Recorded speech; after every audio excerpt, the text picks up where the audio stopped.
प्रभाकर, पहले मैं आपके पास आ रही हूं क्योंकि बहुत इंपॉर्टेंट है ये समझना, क्योंकि आज 3 जजेस की बेंच दोपहर 2 बजे वक्फ कानून के विरोध में और समर्थन में जो याचिकाएं आई हैं उस पर सुनवाई करने जा रहा है। यानी पहला इम्तिहान वक्फ कानून को लेकर आज पहली सुनवाई।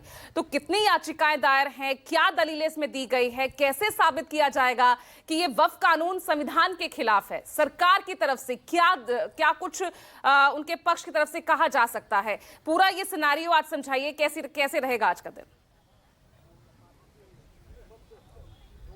जैसा आपने बताया 2 बजे सुनवाई होगी। 3 जजों की बेंच मुख्य न्यायाधीश जस्टिस संजीव खन्ना की अगुवाई में सुनवाई करेगी और 73 कुल अब तक 73 याचिकाएं जो सुप्रीम कोर्ट में आज की सुनवाई की सूची है उसमें लिस्टेड हैं सुनवाई के लिए। उसमें से इस कानून के खिलाफ अधिकांश याचिकाएं हैं।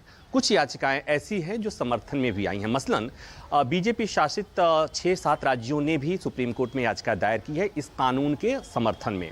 कुछ हिंदू लोग भी आए हैं इस कानून के समर्थन में। और ब्रॉडली जो याचिकाएं हैं, अधिकांश याचिकाएं हैं इस कानून को चुनौती दे रही हैं। और उसमें जो आधार है वो आधार है कि ये समता के अधिकार के खिलाफ है, धार्मिक स्वतंत्रता के खिलाफ है और धार्मिक जो संस्थाओं के रखरखाव का जो अधिकार है उसके खिलाफ है, संपत्ति के अधिकार का खिलाफ है। तो इस तरह से संवैधानिक सिद्धांतों और संविधान में दिए हुए अधिकारों का हवाला देकर कहा गया कि ये संविधान के खिलाफ है।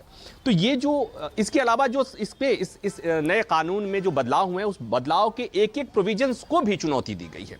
अब बात आती है कि जब सुप्रीम कोर्ट में सुनवाई के लिए मामला आज सुनवाई के लिए जब मामला आएगा और बेंच जब बैठेगी तो पहली बात उठेगी, जो पहली मांग उठेगी वो ये आएगी कि चूंकि इस मामले पर सुनवाई में समय लगेगा, वक्त लगेगा, तब तक इस कानून पर रोक लगा दी जाए, ऐसी मांग की जाएगी सुप्रीम कोर्ट से। ऐसी याचिकाओं में भी, कई याचिकाओं में इस तरह की मांग की गई है। तो सुप्रीम कोर्ट से मांग की जाएगी कि जब तक इस मामले पर सुनवाई होती है और अंतिम फैसला नहीं आता तब तक इस कानून पर रोक लगा दिया जाना चाहिए।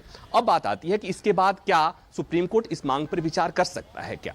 तो जो मैं समझता हूं कि संसद से पारित किसी कानून पर सुप्रीम कोर्ट यूं ही स्टे नहीं लगाता, उसके लगाने की कुछ परंपरा है, कुछ उसके लिए स्टैंडर्ड तय हैं। क्योंकि कहते हैं प्रिजम्पशन ये मानकर चला जाता है कि संसद से जब कोई कानून पारित हुआ है, बहस हुई है, तो वो कानून अच्छा ही होगा। तो उसके लिए जो लोग भी इस कानून को चुनौती देने वाले हैं उन्हें कोर्ट के सामने ये साबित करना होगा कि पहली बात ये कि ये मौलिक अधिकारों के खिलाफ है, धार्मिक स्वतंत्रता का हनन हो रहा है, संपत्ति के खिलाफ, अधिकारों के खिलाफ है, संविधान के खिलाफ है, संविधान के आधारभूत ढांचे के खिलाफ है, और या कानून जिस ढंग से पारित किया गया है वह संवैधानिक तरीके से नहीं पारित किया गया है। ऐसे कई आधार हो सकते हैं और जिस आधार पर सुप्रीम कोर्ट ऐसे कानून पर सुनवाई के पहले दिन भी रोक लगा सकता है। लेकिन ये तमाम मापदंड हैं जो साबित करने होंगे। लेकिन जैसा मैंने कहा कि अंडरलाइन बात यह है कि प्रिजम्पशन अदालतें ये मानकर चलती हैं कि संसद से पारित कानून सही ही होगा। तो इससे साबित करना होगा याचिकाकर्ताओं को कि यह कानून संविधान के उस पे नहीं है। दूसरी बात कि सरकार जो पहले से कहती आ रही है, सरकार वही बात कहेगी। प्रधानमंत्री जो कह रहे थे, अभी जो आपने सुनाया हमारे दर्शकों को कि प्रधानमंत्री ने जो बातें कही, तो ये जो दलीलें रखी जाएंगी, अटॉर्नी जनरल होंगे, सॉलिसिटर जनरल होंगे, जैसा मैंने कहा कि कई राज्य यहां पहुंचे हैं तो राज्यों की तरफ से देश के बड़े बड़े वकील हायर किए जाएंगे, वो भी यहां खड़ा होंगे और इस कानून के पक्ष में वो दलीलें देंगे। ठीक उसी तरह की दलीलें होंगी जो संसद में दलीलें दी गई थी। और ऑपोजिशन से, दूसरे पक्ष से भी बड़े बड़े वकील खड़े होंगे। मसलन जब वकील खड़े होंगे उसमें कपिल सिब्बल होंगे, इस बात की प्रबल संभावना है, अभिषेक मनु सिंघवी होंगे ही, राजीव धवन भी हो सकते हैं और बड़े बड़े वकील इसमें आएंगे। और ये बताने की, ये साबित करने की कोशिश होगी कि ये कानून जो आया है ये सही नहीं है, धार्मिक स्वतंत्रता के खिलाफ है। सरकार का स्टैंड ये है कि ये कानून जो आया है ये कानून का धर्म से लेना देना नहीं है। वक्फ बोर्ड, वक्फ की जो प्रॉपर्टी है उसके मिसमैनेजमेंट होता रहा है और उसके बेटर मैनेजमेंट के लिए ये कानून लाया गया है। तो पहली जो वो होगी कोर्ट में वो ये कि जो चुनौती देने वाले हैं वो ये साबित करने की कोशिश करेंगे कि धार्मिक स्वतंत्रता का मसला है, धर्म से जुड़ा मसला है, और सरकार ये बताने की कोशिश करेगी कि इसका धर्म से कोई लेना देना नहीं है। अब बात आती है कि क्या 3 जजों की बेंच इस मामले की सुनवाई कर लेगी क्या? तो मैं जो समझता हूं कि जिस तरह से इस याचिका में तमाम बातें कही गई हैं, फंडामेंटल राइट की बातें की गई हैं, संविधान के आधारभूत ढांचे की बात की गई है, और संसद से पारित कानून की बात है, तो मुझे जो समझ में आ रही है बात कि ये मांग भी उठेगी कि इस मामले पर संविधान पीठ सुनवाई करे। तो इस बात की प्रबल संभावना है कि ये मामला बड़ी बेंच को जाएगा। बड़ी बेंच यानी कम से कम 5 जजों की बेंच इस मामले में सुनवाई कर सकती है। इस बात की संभावना से इनकार नहीं किया जा सकता, लेकिन ये तब होगा जब 2 बजे इस मसले पर सुनवाई शुरू होगी।